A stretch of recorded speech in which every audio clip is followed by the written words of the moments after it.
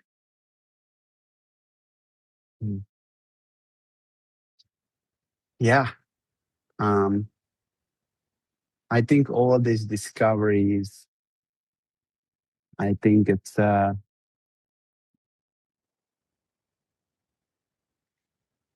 just wonderful to discover things like that, that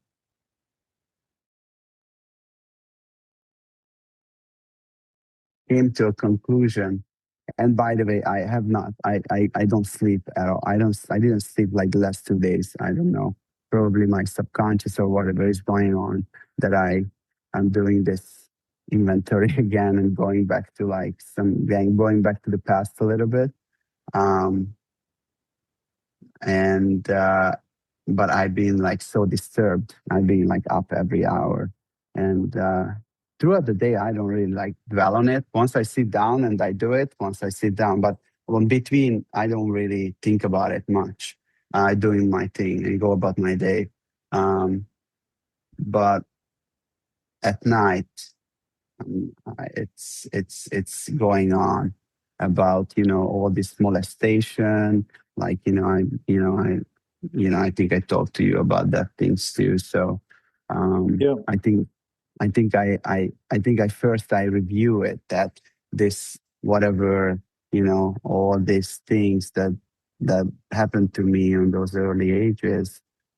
What are the traits and what am I carrying that I need your approval, and I let me show you, and let me tell you that I'm important. You don't see me, and like whatever areas that I got to explore and find throughout growing up, that this is where I can get that approval, and I need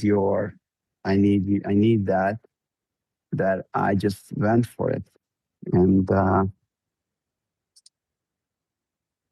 I don't have to like live, I don't have to have that approval anymore, because it's just, You've been giving it all along. mhm. You've been approving of that behavior as what you think is the only thing you could be doing. Yeah, So during the day when you don't think you're paying attention to it, it's just because you're paying attention to other things. Doesn't mean it isn't there. yeah, And I'm it's not there. I'm not trying to suggest to you that something's there that isn't there, but if it's disturbing, it's disturbing, period. Hmm. And the fact that we can do dances around it and have it seem less disturbing is how we maintain it, because we're ignoring it. Ignorance has never been the best part of intelligence. And sensitivity is, in fact, intellect. Our awareness is based on our sensitivity. We're sentient beings. It means we are aware, we're able to sense things. And if we weren't, none of this would make any sense to us at all, because there would be no sense to be made. We wouldn't have any sense. The fact that making sense sort of aligns with the fact that we have sensations and our body has feedback. It tells us, it gives us information in words, by the way. So all those feelings that we have turn into words. That's happening in the brain. It's like pain happens in the brain. So does Yeah, pleasure. well, I try to get away with the disturbance. I mean, that I have the disturbance for sure. Right. I think it's just the pain um, that it causes. Um,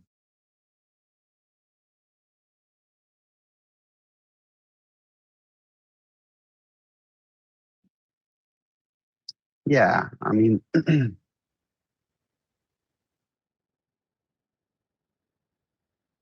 I know that I don't live my life related to those what happened to me, or I don't live life related to these experiences, but I think I still carry a lot of traits from there Yes. that I'm actually, I think I'm willing to assess it accurately and honestly this time, everything, whatever it's in the past, and willing to open up about it or bring it up to the surface, that I was just shoving it down all the way and like, no, that's I don't want, that's not something, I actually have the willingness to look at it. And it is disturbing, absolutely, and it is painful. And it's tough. Well, and it's tougher to continue to maintain it as something that's tough rather than begin to see that you are very much aware of it. And one of the things I learned early on, Paul, was that I had not cried very well as a human. I had not allowed that emotion to process through my experience. And as I did and started noticing that, I began to realize that crying is just like laughter. It's the other side of laughter. It's a release valve, and it's a relief of tension. And grieving and mourning missed moments with people that I loved. And I would say, if love is the nature of existence, then the existence of any deviation from that has caused mourning and grieving in my human experience. Not just the ones I can remember and the ones I can pinpoint and the ones I can attach to, but all of it. And it's happening every day to any degree that I'm relying on those things. If everything's always possible, what's possible is I'm still lying about things and still coming to terms with those things I'm lying about and still acting in ways that hurt. And I know that hurt. That hurt is what you're describing. That disturbance is what I tried to deny for years and made believe somehow that was the act of life, trying to pretend that it wasn't there, not focus on it. Don't focus on it. You make it bigger. No, the denial of it makes it bigger. The ignoring of it makes it bigger because it's not going away. It's not being dealt with any more than a beaver's dam is going to stop the river. They make it out of sticks so the river can continue to flow and not destroy the dam. Can't hold it back. There is no such thing. It's always present, always available, always readily dealt with. And we can conceptualize it in any way to give the impression it isn't that way. But that's just a concept we're creating. And it shows how powerful our own experience is impacted by those concepts that we create, and that imagery that we create. We can feel damned when we're not. We can feel contempt when we're not. We can feel judged when we're not. We can feel we need approval when we don't. We're already approved of. We've already been approved. We've already been given all the credit we need. Yeah. And it's just a shift. And you've noticed it and seen it. And to begin to notice that those signals you get that are disturbing, you're just not used to reading as good information. It's your body telling you, if you read the signs and the alarms accurately, you'll start to dispel the rumors that you're on a windy road that you can drive off of, and that your plight is limited to your imagination rather than actually imagining things that are unimaginable, or not only possible, but they've always been possible while I thought otherwise. Yeah. Anyway, I have to go to the restroom. I love you. Love you, brother. Thank you for the time today very much. Yeah. Thank you for your time always. And have a wonderful day. See you around campus. Bye.